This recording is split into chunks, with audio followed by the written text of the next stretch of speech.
Number 1. Phélypeaux and Pontchartrain. Picture a treaty that ends a war, signed by serious men in 1783. Now picture that one of the borders they drew ran past two islands that were never there. This is exactly what happened in Lake Superior. For most of the 1700s, maps showed two large islands in the western half of the lake. One was called Île Phélypeaux. The other was called Île Pontchartrain. Both were named for Louis Phélypeaux, the Count of Pontchartrain, who served as France's naval secretary under King Louis XIV. Both were complete inventions. The man who made them famous was Jacques-Nicolas Belin, the royal cartographer of France. In 1744, he published an influential map of the Great Lakes. On it, he drew these two islands with confidence. The likely truth is that Belin took the one real island in that part of the lake, Île Royale, and accidentally duplicated it. Fur trader reports and Jesuit missionary accounts fed him second-hand descriptions, and he turned a single landmass into several. Île Phélypeaux appeared as the larger eastern island. Pontchartrain was the smaller one to the west. Here is where a paper mistake became a political one. In 1755, the most important map of colonial North America, the Mitchell Map, copied Belin's islands straight onto its surface. And the Mitchell Map was the very document spread across the table during the Treaty of Paris in 1783. The treaty's wording used these islands as reference points to fix the boundary between the new United States and British North America. A non-existent island helped define a real international border. The confusion was not harmless. In the 1820s through the 1840s, surveyors tried to match the treaty's words to the actual lake and found nothing where the islands should be. The boundary problem was finally cleaned up by the Webster-Ashburton Treaty of 1842. The real island that started it all, Isle Royale, eventually became a United States national park in Michigan. Lake Superior is about 82,000 square kilometers, the largest freshwater lake by surface area on Earth, so early errors were easy to make and hard to catch. The mainstream explanation is simple duplication of Île Royale. A second reading suggests France deliberately padded its claimed territory to strengthen its hand. A fringe idea proposes a submerged shoal, but the lake reaches 406 meters deep there. There was never any land to sink. So if a fake island can draw a border, what happens when the stakes are not ink but oil? Number 2. Bermeja. Off the northern coast of the Yucatan Peninsula, more than 100 kilometers out to sea, mapmakers placed a small island for nearly 400 years. They called it Bermeja, from the Spanish word for reddish, because it was described as reddish rock or reef catching the light. It first appears in a map by Alonso de Santa Cruz in 1539, and again in Alonso de Chavez's navigation manual around 1540. For 4 centuries, chart after chart kept it in roughly the same spot, near 22 degrees north and 91 degrees west. Then the modern world went looking and found nothing. Survey after survey in the 20th and 21st centuries failed to locate any land or even a shallow shoal at the coordinates. In 2009, a research expedition organized with the National Autonomous University of Mexico and the Mexican Navy sailed directly to the position. They found only open, deep water. This is where Bermeja stops being a quaint old error and becomes a billion-dollar question. Under the international law of the sea, an island extends a country's exclusive economic zone outward. If Bermeja existed, Mexico's control would reach much farther into a part of the Gulf that holds enormous deepwater oil reserves, an area known as the Western Gap, or the Donut Holes. A Mexican senator, José Angel Conchelo, publicly raised suspicions that the island's disappearance conveniently benefited United States oil interests. He died in a car crash in 1998, which only poured fuel on the conspiracy theories. Those theories claim that the island was somehow destroyed or suppressed to shift the maritime boundary. There is no evidence for any of it. The mainstream explanation is that Bermeja never truly existed as described, or that an early navigational error placed a feature on the map that was simply copied forward. An erosion theory suggests a low reef islet could have drowned over centuries, but the seafloor there is deep, with no sign of a recently submerged platform. The 2009 study found no geological trace of a sunken island. A boundary treaty between the United States and Mexico over the Western Gap was signed in the year 2000, with Bermeja unable to factor in because it could not be found. In Mexico, the lost island became a symbol of sovereignty and stolen resources. The likeliest dull truth is a transcription error that planted a coastal feature far offshore than 5 centuries of copying. Bermeja proves a phantom can carry modern stakes, but some phantoms cost something far more personal than money. Number 3. Crocker Land. In 1906, the American explorer Robert Peary stood on the northern edge of the known world at Cape Thomas Hubbard and reported seeing distant snow-covered summits across the frozen Arctic Ocean. He named the land Crocker Land after George Crocker, a wealthy financier who helped fund his expeditions. He estimated it lay about 130 miles, or 210 kilometers, to the northwest. There was nothing there. What Peary almost certainly saw was a superior mirage, a fata morgana, where layers of cold and warm air bend light and lift distant ice or empty horizon into the shape of mountains. But the report was enough to launch an entire expedition. Donald Baxter McMillan, a protege of Peary, organized the Crocker Land expedition, which ran from 1913 to 1917.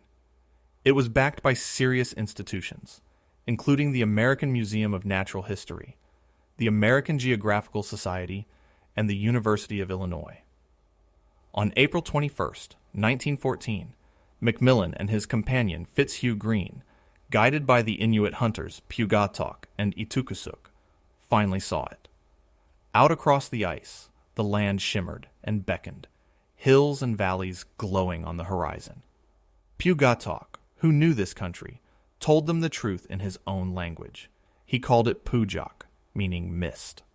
As the men marched toward it, the land kept retreating. After miles of walking on the open sea ice toward nothing, McMillan confirmed it was an illusion. Then came the real horror. On the return journey, during a storm, Fitzhugh Green shot and killed the guide Pugatok, a notorious and disturbing act that has shadowed the expedition ever since. And the misery was not over. The party became stranded for 4 long years. Relief ships failed to break through the ice in 1915 and again in 1916. One vessel, the Clouet, got trapped itself. The men were not rescued until 1917. For all that suffering, the expedition did gather valuable scientific and ethnographic data. The mirage explanation is now firmly mainstream, and Peary's own notebooks hint that he may have doubted the sighting even as he named it. Some historians go further and argue Peary invented or exaggerated Crocker Land to please the financier whose name it carried. Fringe writers tie it to myths of a lost Arctic continent or Hyperborea, but there is nothing beneath that ice except deep ocean.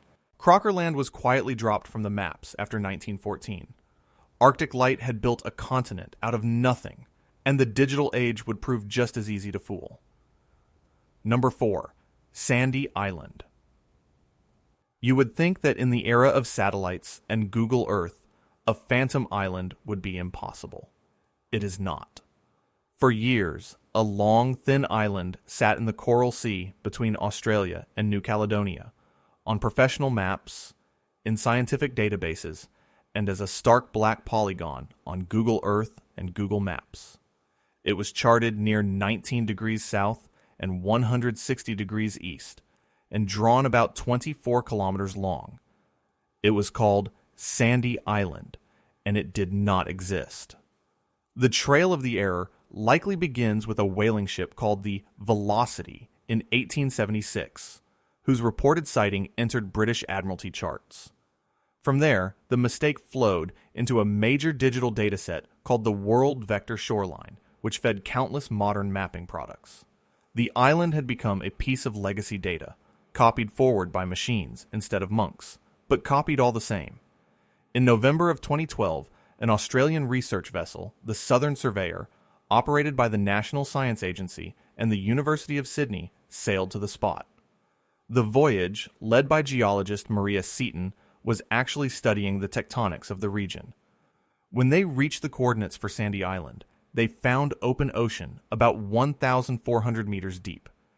They had accidentally undiscovered an island. The team sailed right through the place where land was supposed to be. The story went around the world. Here was a vivid lesson that even in the age of the smartphone, our maps can carry ghosts. Google removed Sandy Island after the voyage confirmed the truth. The likely original cause is that a 19th century whaler misread something, perhaps a pumice raft. Pumice is volcanic rock so full of gas bubbles that it floats, and undersea eruptions can release huge rafts of it that drift across the ocean for months, looking from a distance like a low coastline.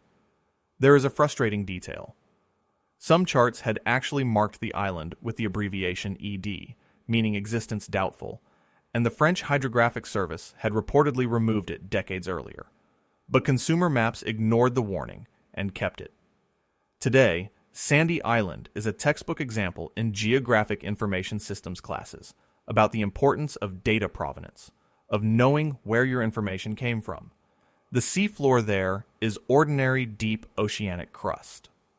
Sandy Island is now the most famous modern phantom, but older phantoms could be far more dramatic, complete with smoke and fire. Number 5. Thompson Island.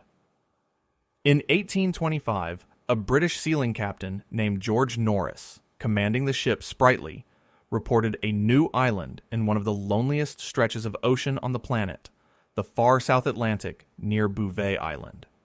He did not describe a faint smudge on the horizon. He described an island with a high peak, volcanic character, and smoke rising from it, suggesting it was active. He placed it about 45 miles northeast of Bouvet, which he also reported and renamed Liverpool Island.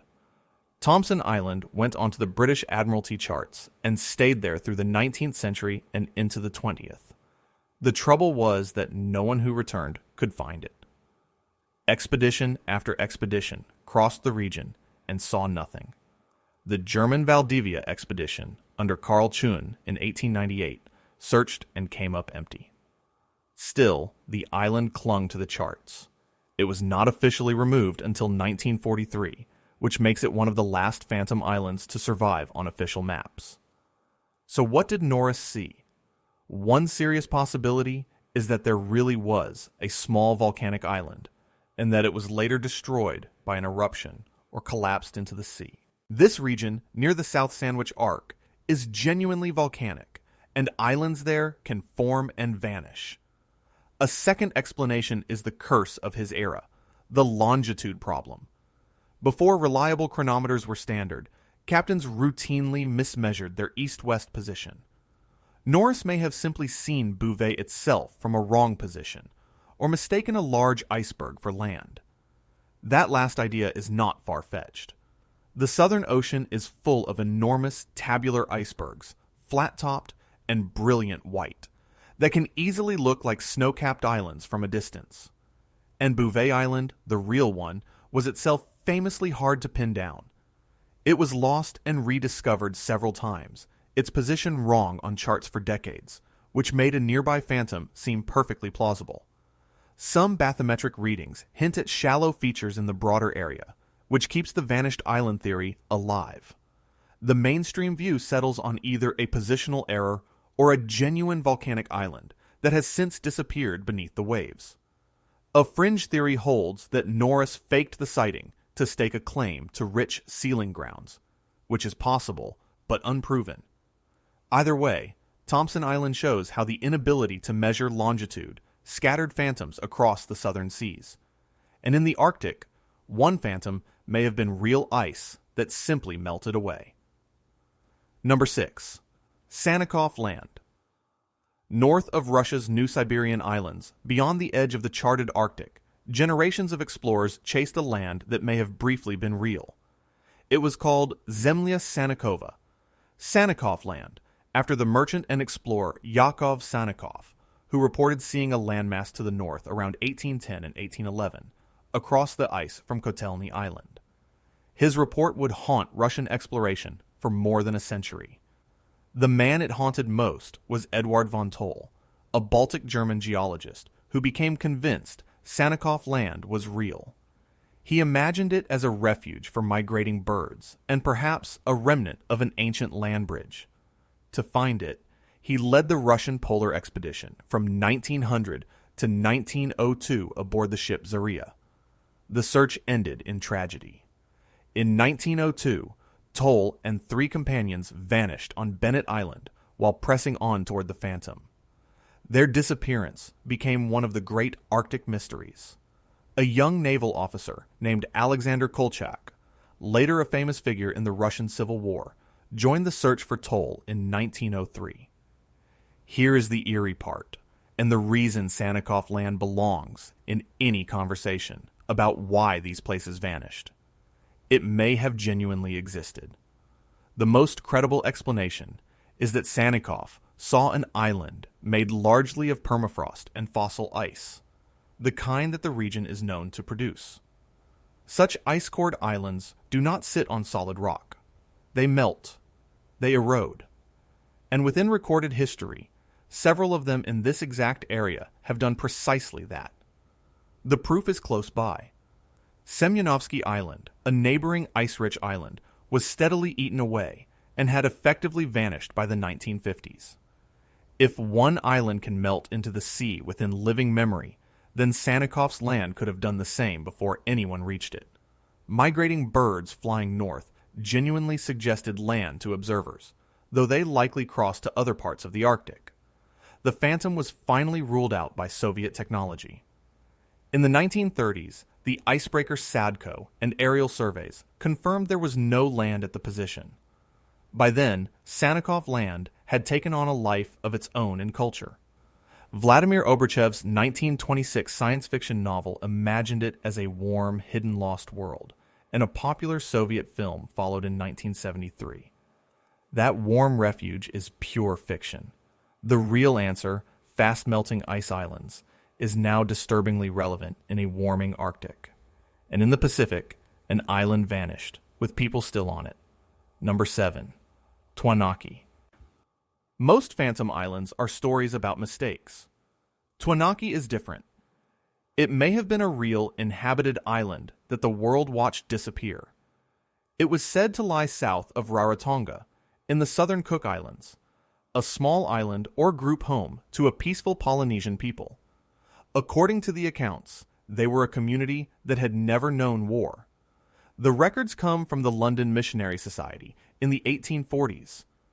A missionary teacher reportedly reached Tuanaki around 1842 and spent 6 days there. He described the islanders dancing and meeting a chief, ordinary human details that make the story feel real rather than mythical. The mission's plan was to return and convert the inhabitants. But when a ship came back around 1844, the island was gone. There was only open water where Tuanaki should have been. The leading explanation is that Tuanaki sank, lost to subsidence, or a seismic event sometime in the 1840s. This is not as strange as it sounds. The southern Cook Islands sit on old volcanic seamounts, and such foundations can subside, while coral reefs can drown if the land sinks faster than they can grow. A South Pacific seismic event in that period could have triggered a collapse, though no specific record confirms the exact cause. If the account is accurate, Tuanaki may be one of the only inhabited islands that Westerners documented and then saw vanish, which makes it one of the most haunting entries on any list of lost lands. Some scholars are more cautious. They suggest Tuanaki may have been a positional error, or a confusion with a known island that was simply never relocated. The evidence survives mainly through missionary letters and later compilations, not hard survey data. Polynesian oral tradition adds weight to the story, because these cultures preserve memories of sunken and vanished lands across the Pacific. A modern bathymetric survey of the reported area could test the idea by searching for a drowned seamount just beneath the surface. The mainstream reading is a low island that genuinely subsided or was destroyed by natural forces. The fringe reading drags in lost continent myths like Mu and Lemuria, which have no scientific support. What sets Tuanaki apart is the human cost, a whole community that may have slipped beneath the sea. Other phantoms were kept alive, not by tragedy, but by a storyteller. Number 8. Maria Theresa Reef. Some phantoms refuse to die because a great novelist puts them in a book. Maria Theresa Reef, also called Tabor Island or Tabor Reef, was reported in 1843 by Captain Asaph P. Tabor of the American whaling ship Maria Theresa. He placed it in the South Pacific, near 37 degrees south and 137 degrees west. Though as with most phantoms, different sources gave different positions. A classic warning sign. What made this particular reef immortal was Jules Verne. He used Maria Theresa Reef as a key setting in his novel In Search of the Castaways, published in the 1860s, and referenced it again in The Mysterious Island.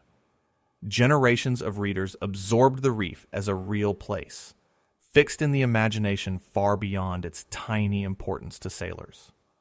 Verne, by accident, gave a navigational error a kind of literary immortality. On the practical side, the reef sat on nautical charts for roughly 180 years.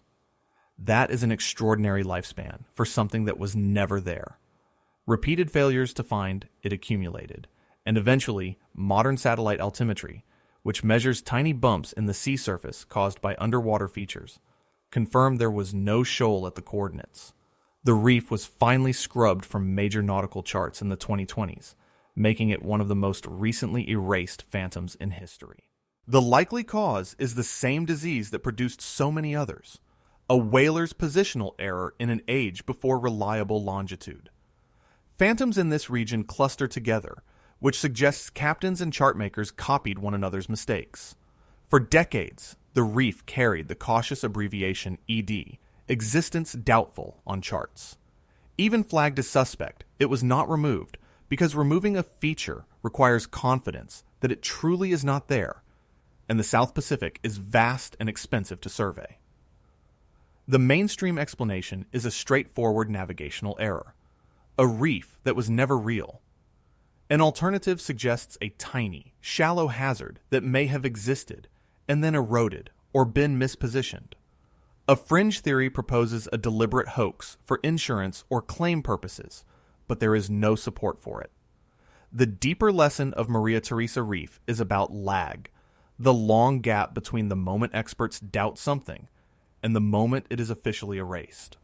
Literature can keep a mistake alive for 2 centuries, but the oldest and most beloved phantom of all came from myth, not fiction. Number 9. Hy-Brasil. West of Ireland, somewhere out in the Atlantic mist, sailors and mapmakers placed an island for roughly 500 years. It was called Hy-Brasil, also spelled Brazil or O Brazil. Despite the name, it has nothing to do with the country Brazil. The word likely comes from the Irish Hy-Brasil, meaning the descendants of Brasil, an old clan name. It is among the most enduring phantom islands in European history.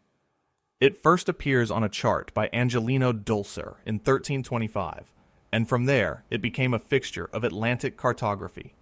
It was almost always drawn the same way, as a near-perfect circle cut in half by a channel or strait, a distinctive signature that mapmakers copied again and again. In Irish myth, Hy-Brasil was a paradise wrapped in fog, visible only once every 7 years, and impossible to reach. That mystical quality only made people want to find it more. And people did go looking. In the 1480s, expeditions sailed from Bristol and from Ireland in search of the island, with documented voyages around 1480 and 1481. Some historians connect these westward searches to Bristol's broader Atlantic ambitions, possibly even ventures toward North America before Columbus. The most colorful sighting came from a Captain John Nisbet, who in 1674 claimed to have actually landed on Hy-Brasil, describing black rabbits and a mysterious magician living in a castle. That account is folklore, not geography. The island clung to the charts astonishingly long.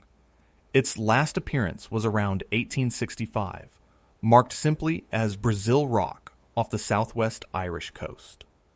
And here the story gets interesting, because there may be a real feature behind the myth. Porcupine Bank is a genuine shoal about 200 kilometers west of Ireland, discovered in 1862, lying roughly where Hy-Brasil was charted. Some argue the island was a rarely glimpsed shallow, or a fata morgana mirage of the Irish coast. The mainstream explanation treats Hy-Brasil as a mythical island that hardened into a cartographic convention, possibly anchored by Porcupine Bank. The circular shape is best understood as a stylized motif, copied for centuries because that is how the island was always drawn. The fringe explanation, that it was a sunken Atlantic land, or a fragment of Atlantis, has no basis. With a 500-year life on the maps, Hy-Brasil is one of the longest surviving phantoms ever charted. But at least it grew out of honest myth. The final island on our list was born from a deliberate lie. Number 10. Frisland. The greatest mapmakers who ever lived put a large island in the North Atlantic, south of Iceland, and kept it there for about 150 years. It was called Frisland, and it came from a hoax. The source was the Zeno map, published in Venice in 1558 by Niccolo Zeno the Younger. He claimed it documented a voyage made by his own ancestors back in the 1390s.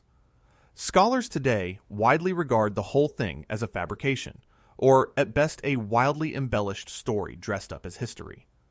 What made Frisland so dangerous was its detail. It was not a vague blob. It was drawn with numerous towns, harbors, and invented place names, the kind of specificity that makes a thing look researched and real. That convincing detail fooled the very best in the business. Gerardus Mercator copied Frisland onto his landmark map of 1569. Abraham Ortelius included it in his Great Atlas of 1570. Once those two names endorsed it, Frisland had roughly a century and a half of cartographic legitimacy. The error then bred more confusion. Martin Frobisher, during his voyages in the 1570s, may have confused Greenland or other lands with Frisland, because the map told him it should be there. The detail of the island's coastline was probably derived from a distorted, duplicated map of Iceland, rotated and relabeled. Frisland lingered on maps into the late 1600s and even the early 1700s before finally fading from the record. The mainstream explanation is clear, that Frisland was a fabricated or garbled version of Iceland, propagated by famous mapmakers who trusted their sources instead of resurveying.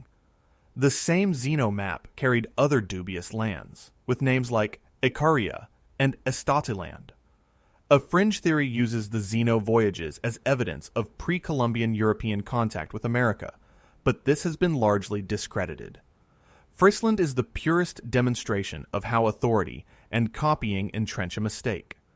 A single fraudulent source, lent credibility by the most respected names in cartography, corrupted European maps for generations. Most scholars now see the Zeno voyage as a 16th century invention designed to boost the prestige of a Venetian family.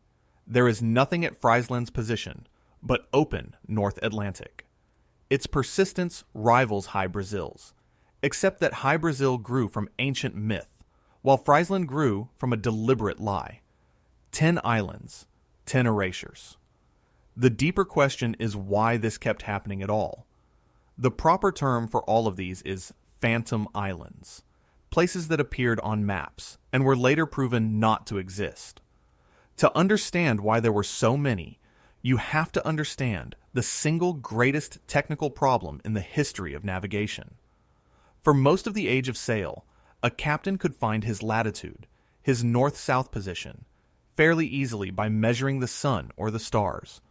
But longitude, the east-west position, was a nightmare.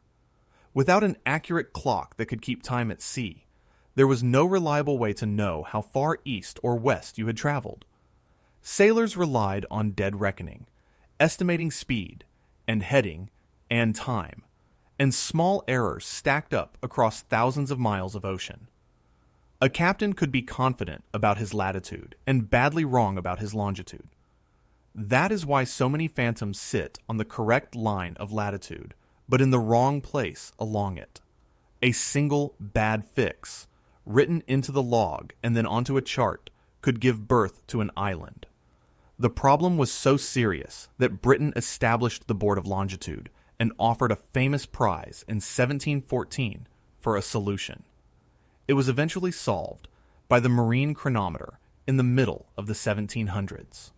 But countless phantoms had already been reported by then, especially in the remote South Atlantic and South Pacific. Thompson Island and Maria Theresa Reef both carry the fingerprint of this era. Even Sandy Island traces back to a 19th century whaler, whose position was simply off. It is worth noticing who reported these islands. Many came not from organized navies, but from whalers and sealers, working ships crossing empty seas where no one had reason to follow. When a phantom sat in waters no one revisited, the error survived untouched. Conflicting coordinates for the same island became a telltale sign that nobody had a firm fix. The standardization of a single prime meridian in 1884 eventually helped bring order to the chaos. But for centuries, the inability to measure longitude scattered imaginary lands across the globe, and the sailors who came after had no choice but to trust the chart in front of them. Bad measurement explains many phantoms.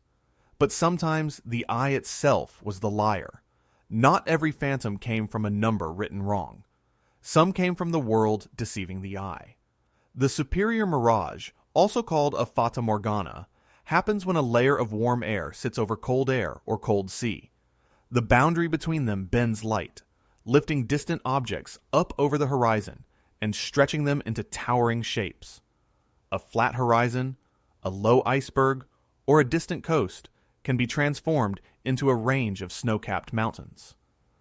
This is almost certainly what Robert Peary saw when he named Crocker Land, and it shaped the early reports of Sannikov Land too. Polar regions produce the most mirages because the temperature contrasts there are extreme. But the sea has other tricks. After an undersea volcanic eruption, the ocean can fill with pumice, a rock so riddled with gas bubbles that it floats. These pumice rafts can stretch for kilometers and drift for months, and from a ship they can look exactly like a low, pale coastline. That is one leading theory for Sandy Island. Ice plays its own role. The Southern Ocean is full of tabular icebergs, flat and white, easily mistaken for islands, which may explain part of Thompson Island. And in the Arctic, ice does something stranger still. Some islands there are not built on rock at all, but on permafrost and fossil ice mixed with soil. These ice-cored islands genuinely exist for a time, and then they melt and erode away. Sannikov Land was probably one of them, and the documented disappearance of nearby Semyonovsky Island shows it really happens. The Pacific adds subsidence.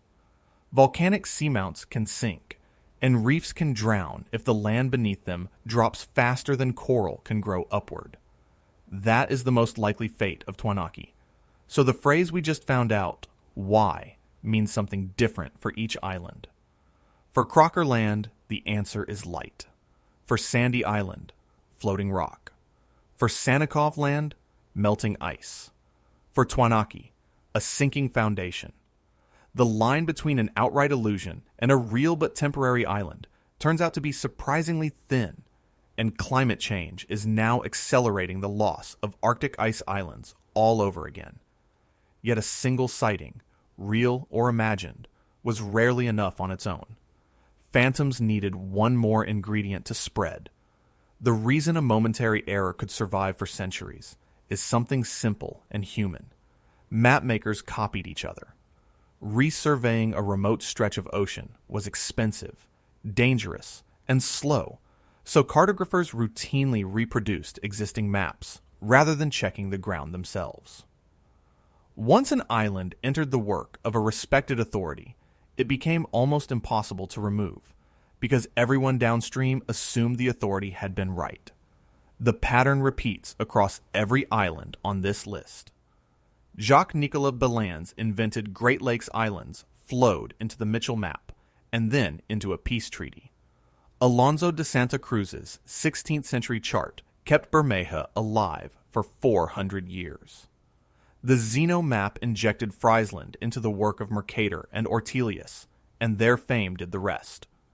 A whaler's sighting of Sandy Island climbed from an Admiralty chart into a digital shoreline database and finally onto Google Earth. The medium changed from parchment to pixels, but the mechanism never did. Cartographers were not careless. They developed cautious notations like ED, for existence doubtful, and PA, for position approximate, to flag features they were unsure about. The problem was that flagging a feature is not the same as deleting it, and removal always lagged years or decades behind doubt, because proving an absence requires sailing to an empty patch of sea and confirming there is nothing there. Hydrographic offices around the world still carry that responsibility today. The digital age made the danger sharper, not weaker. When errors live in databases, they propagate automatically and silently into every product that draws on them. Sandy Island survived precisely because a flawed dataset was trusted and reused. Fiction can do the same work as a database. Jules Verne kept Maria Theresa Reef alive in the public imagination long after geographers doubted it. In every case, the durability of a phantom came down to the reputation of whoever vouched for it. A famous name was the best preservative an imaginary island could have. And when those phantoms touched borders and resources, the cost of believing them became very real. It is tempting to treat phantom islands as charming curiosities, but several of them carried consequences measured in territory, law, and money. Bermeja is the clearest modern example. Under the United Nations Convention on the Law of the Sea, an island generates an exclusive economic zone around it, a band of ocean where a nation controls the resources. If Bermeja existed where the old map said Mexico's zone would push much farther into the oil-rich western gap of the Gulf, the island's absence quietly shrank a nation's potential reach over deep-water reserves worth billions. That is why a 16th century cartographic question turned into a 21st century political storm, complete with accusations that foreign powers had erased the island. When the United States and Mexico negotiated their boundary over the Western Gap in the year 2000, Bermeja simply could not be brought to the table because it could not be found. A phantom changed a real maritime map by being missing. Phélypeaux and Pontchartrain show the same principle in an earlier century. Those invented islands were written into the Treaty of Paris in 1783, helping define the border between the United States and British North America. Decades of surveyors then struggled to reconcile a treaty that referenced land which was not there, and the mess was not cleaned up until the Webster-Ashburton Treaty of 1842. A diplomatic boundary drawn around ghosts required a second treaty to fix. The pattern reveals something uncomfortable. Maps are not neutral pictures of the world. They are political and legal documents, and an error in one can ripple outward into sovereignty disputes, resource rights, and shipping safety. The persistence of conspiracy theories around Bermeja shows how badly people want a lost island to have been real, because its existence would have meant something valuable was theirs. Modern law now forces verification, because the stakes are too high to leave to a copied chart. The reassuring news is that the tools to settle these questions, once and for all, finally exist. The age of the Phantom Island is essentially over, and we can name the reason. Satellites, the global positioning system, and multi-beam sonar have made it nearly impossible for an imaginary island to hide. Satellite altimetry can detect a shoal by reading the faint bulge it creates in the sea surface above it. Sonar maps the actual shape of the seafloor. Together, they have swept the charts almost clean of doubtful features, and the late removal of Maria Theresa Reef in the 2020s reads like the closing of an era. Even so, the ocean has not given up all its surprises. Some islands once thought to be phantoms turned out to be real, but badly mislocated, like Bouvet Island, which was lost and rediscovered more than once. Real shoals sit near old phantom positions, like Porcupine Bank near where Hy-Brasil was drawn. New seamounts are discovered every year, hidden mountains of the deep that never break the surface. In terms of fine detail, the floor of the ocean is still less thoroughly mapped than the surface of Mars. A few mysteries may never be fully solved. Tuanaki sits in a gray zone between a genuine sunken island and a record we can no longer verify, and without a careful survey of that patch of the Pacific, it may stay there. What unites all 10 of these stories is something very human. Behind every phantom is the hope of finding land, the trust placed in those who came before, and the simple difficulty of being certain about a vast and empty world. That is the quiet lesson the Phantom Islands leave behind. They are a record of belief as much as a record of geography, a reminder that for centuries we mapped the planet by getting it wrong first, then slowly correcting it. The islands of Phélypeaux, Bermeja, Crocker Land, Sandy Island, Thompson, Sannikov, Tuanaki, Maria Theresa, Hy-Brasil, and Frisland all share one final feature. Sail to where any of them should be, and you will find the same thing waiting. Open water, an empty horizon, and the long shadow of every mapmaker who once believed there was something there.